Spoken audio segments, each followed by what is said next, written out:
میں کہا طلبا سے صبح، میں نے کہا بھائی، کہتے ہیں نور ہی تو پیدا کرنے کے لیے آ رہے ہیں، یہاں جو آئے ماں باپ کو چھوڑ کر، اور اتنے دن ہو گئے یہاں رہتے رہتے، تو علم نبوت اور نور نبوت تو حاصل کرنے آ رہے ہیں. اور یہ نور نبوت کب ملے گا؟ جب نفس کا خلا ہو جائے گا تو انشاءاللہ دل میں ملا ہو جائے گا. دیکھو ہمارے حضرات کتنے بڑے بڑے حضرات، کیسے کیسے حضرات، اب یہ میوات کے بیٹھے ہیں، تو وہ علاقہ جو ہے ہمارا معین الدین چشتی کا علاقہ ہے. بہت سال کی بات ہوگی، تقریباً جو ہے نا 24-25 سال ہو رہے، سردی کا زمانہ تھا. تو دارالعلوم کے اساتذہ بھی تھے اور دارالعلوم کے ساتھ ساتھ میں بھی تھا. تو انہوں نے بتایا ایک جگہ ہو رہی ہے، وہاں اتر کے پیدل پیدل چلے گئے، بہت دور تک چلے گئے بات کرتے ہوئے. سردی کا زمانہ تھا، اچھا لگ رہا تھا، سرسوں تھی کھڑی ہوئی. خیر تو وہاں جا کے جو ہے ہم بیٹھے، پھر جو ہے دن ہوا رات ہوا، تو رات میں جو ہے بہت دور دور سے اذان کی آواز آ رہی تھی. لاؤڈ اسپیکر کا زمانہ، ادھر سے بھی اذان آ رہی، ادھر سے بھی اذان کی آواز آ رہی، ادھر سے بھی ادھر سے بھی. تو حضرت مولانا شبیر صاحب دارالعلوم دیوبند کے استاد، انہوں نے مجھ سے پوچھا کہ مفتی صاحب بتائیے کہ یہاں جو اتنے مسلمان ہیں اس تعداد میں، چونکہ ہمارے یہاں سب سے زیادہ تعداد جو مسلمان ہیں کہ وہ کشمیر میں، اس کے بعد 24 پرگنہ، اس کے بعد بھاگلپور، اور اس کے بعد ان کا میوات. سہارنپور مکہ میں 34% ہے. تو بہرحال یہ ہے کہ اتنے مسلمان کہاں، تو ان کا مبلغ اول کون؟ تو میں نے عرض کیا، من کا ان کے مبلغ اول حضرت معین الدین چشتی رحمۃ اللہ علیہ. حضرت معین الدین چشتی رحمۃ اللہ علیہ کہتے ہیں کہاں تھے؟ نیساپور، سنجر، اور کتنی دور ہے نیساپور، خراسان کا بھی بالکل آخر.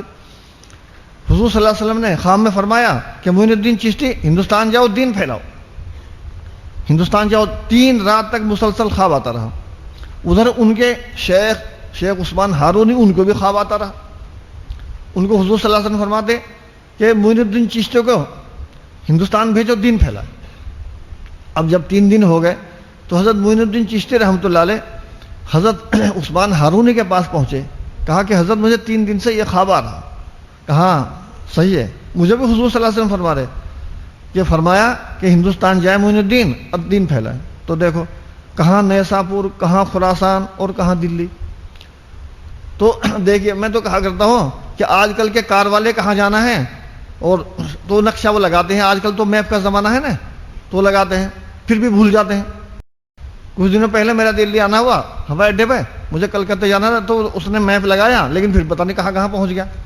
لیکن حضرت معین الدین چشتی رحمۃ اللہ علیہ دیکھو کہاں سے چلے، سنجر، نیساپور اور خراسان کا بالکل آخر.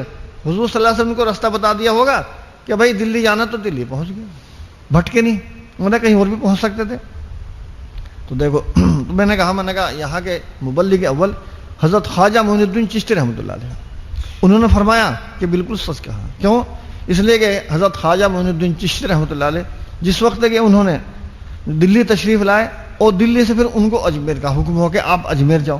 کیونکہ اس زمانے میں دلی میں پرتھوی راج کی حکومت تھی. تو پرتھوی راج جو ہے کچھ دنوں دلی رہتا اور کچھ دنوں اجمیر رہتا. تو آپ اجمیر تشریف لے گئے. لیکن وہ زمانہ ایسا تھا، نہ سواری تھی، نہ کچھ تھا، نہ گھوڑے تھے. کیا آپ تو غربت کی حالت میں آئے تھے، پیدل پیدل پیدل پیدل جا رہے. 3 حضرات تھے، ایک حضرت خواجہ معین الدین چشتی رحمۃ اللہ علیہ، ایک قطب الدین بختیار کاکی رحمۃ اللہ علیہ، اور تیسرے حضرت شیخ حمید الدین ناگوری. حضرت شیخ حمید الدین ناگوری وہ بھی بڑے پہنچے ہوئے اللہ والے آدمی تھے. ان کے بارے میں تو مولانا تھانوی صاحب رحمۃ اللہ علیہ کے ملفوظ میں نے پڑھا. میں تو پہلے نہیں واقف تھا، لیکن جب پڑھا تو پتہ کہ حضرت نظام الدین اولیاء سیما کے، سیما سننے کا بڑا شوق تھا، قوالی سننے کا. لیکن میں قوالی کا لفظ نہیں بولنا چاہتا کیونکہ بھدا لفظ ہے. تو سیما سننے کے بڑے شوقین تھے اور بڑے دل دادا. کسی نے آپ پہ اعتراض کیا کہ حضرت آپ سیما سنتے ہیں. تو میں اس سے پہلے ایک بات کہہ دوں کہ حضرت نظام الدین اولیاء سیما کے اتنے شوقین تھے اور اتنے دل دادا تھے کہ جب آپ کی وفات ہو گئی تو آپ کے مریدین پر بڑا گریہ طاری ہوا. اور ایک پر تو اتنا حال طاری ہو گیا، جب حضرت خواجہ معین الدین چشتی رحمۃ اللہ علیہ کا جنازہ جا رہا تھا تو اس نے پڑھا کہ اے تماشا گاہ عالم روئے تو کجا بہرے تماشا می روی. اے تماشا گاہ عالم روئے تو کجا بہرے تماشا می روی، سخت بے مہری کے بے ماں می روی. تو تو جب اس نے یہ کہا کئی مرتبہ تو جناب سلطان نظام الدین کا ہاتھ جنازے میں جو نا یوں اٹھ گیا. کیوں؟ اس لیے کہ جب قوالی ہوتی تو آدمی کو وجد آتا ہے. آپ پوچھئے جو آپ لوگوں تو واقف نہیں ہے سمجھتے نہیں. میں آپ کو ایک چھوٹا سا واقعہ بتاؤں. ایک نے ایک شعر پڑھا تو جھومنے لگا. تو ایسے ہی حضرت خواجہ ایسے ہی جو ہے نظام الدین اولیاء بھی اجتماع کے بڑے شوقین تھے اور بڑے دل دادا.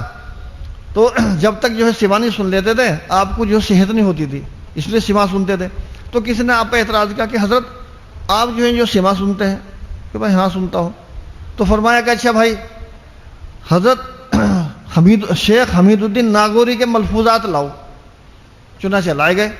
تو کوئی ملفوظ کسی خادم نے ملفوظ پڑھا اور کوئی بھی پڑھا تو چند سطر پڑھی تھی پڑھی تھی حضرت نظام الدین کو وجد آ گیا, اسی کو جھومنے لگی.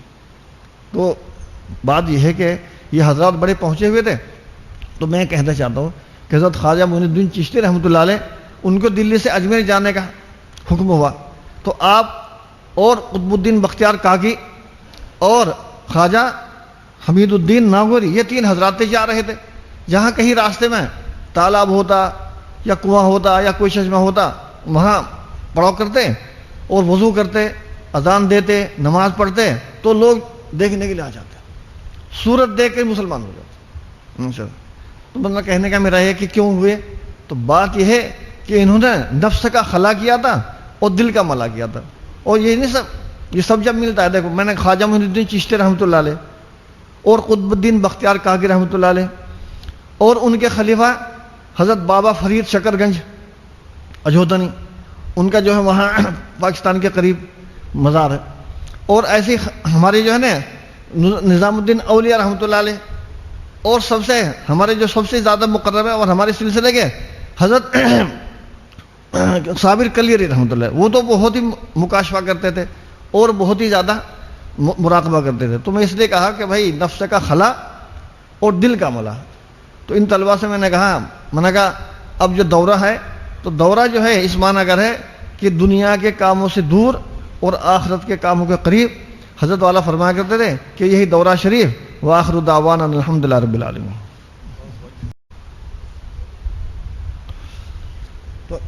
الحمدللہ رب العالمین. اللہم صلی علی سیدنا و مولانا محمد وعلی آل سیدنا و مولانا محمد وبارک وسلم.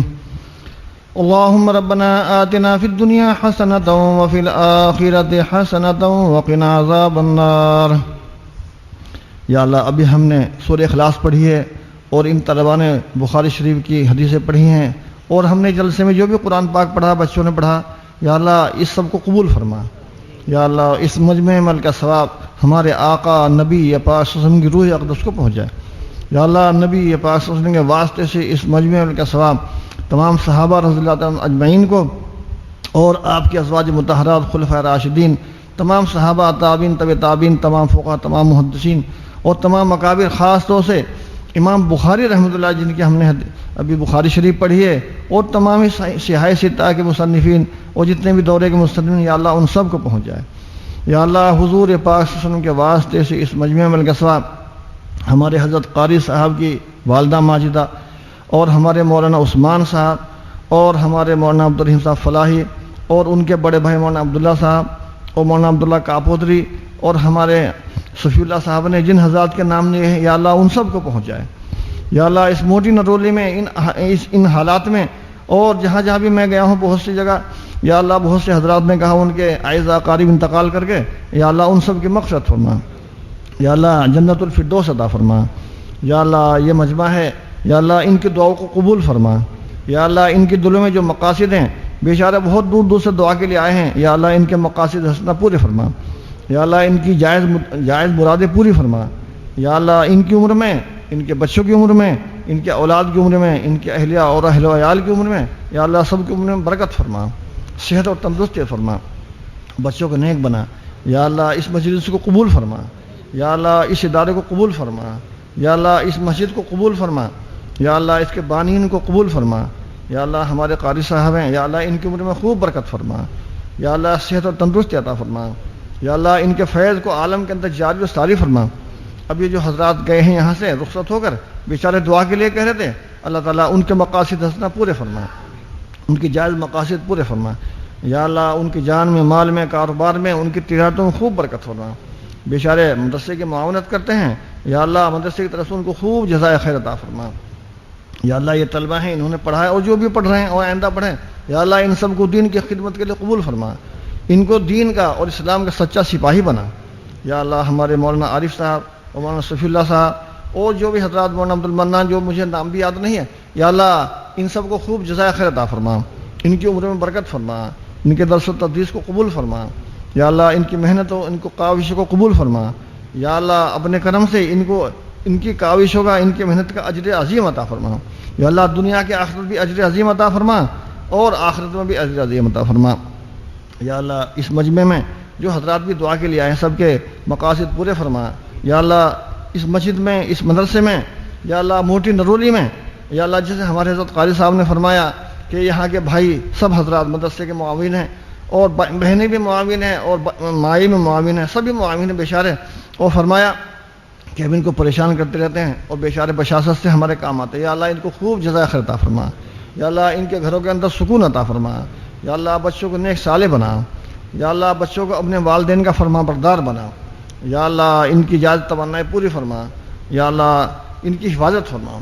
آج کل دنیا میں اور خاص طور سے مسلمان پر فتنے نازل ہو رہے ہیں، یا اللہ مسلمانوں کی حفاظت فرما، یا اللہ ہماری ان مساجد کی مکاتب کی حفاظت فرما، یا اللہ یہ دین کے چشمے ان کی حفاظت فرما، یا اللہ ان کو قبول فرما، یا اللہ ان کا فیض جاری فرما، یا اللہ مسلمانوں کو عزت عطا فرما، ہمارے دین کو سربلندی عطا فرما، یا اللہ اس وقت مسلمان پریشان حال ہے، یا اللہ مسلمانوں کی حفاظت فرما، اور خاص طور سے لوگ اس وقت کاروبار کے اعتبار سے بہت پریشان ہیں، مال کے اعتبار سے بہت پریشان ہیں، یا اللہ مسلمانوں کی مالی پریشانی کو دور فرما، جو بے روزگار ہیں اللہ تعالیٰ ان کے روزگار میں، یا اللہ ان کو روزگار نصیب فرما، اور جن کے روزگار لگے ہوئے ان میں استحکام عطا فرما، برکت فرما، ترقی عطا فرما، یا اللہ فضول خرچی سے یا اللہ حفاظت فرما، یا اللہ فضول خرچی سے حفاظت فرما، یہ ابھی نکاح ہوا یا اللہ اس میں برکت فرما، یا اللہ بہت سادگی سے نکاح ہوا ماشاءاللہ، یا اللہ اس میں خوب خیر برکت عطا فرما، یا اللہ اولاد صالح بھی عطا فرما، یا اللہ اور بھی جو حضرات ہم سے دعا کی امید رکھتے ہیں اللہ سب کے مقاصد پورے فرما، یا اللہ ہماری ان دعا کو حضور پاک صلی اللہ علیہ وسلم کے واسطے سے قبول فرما، صلی اللہ تعالیٰ علیہ وسلم۔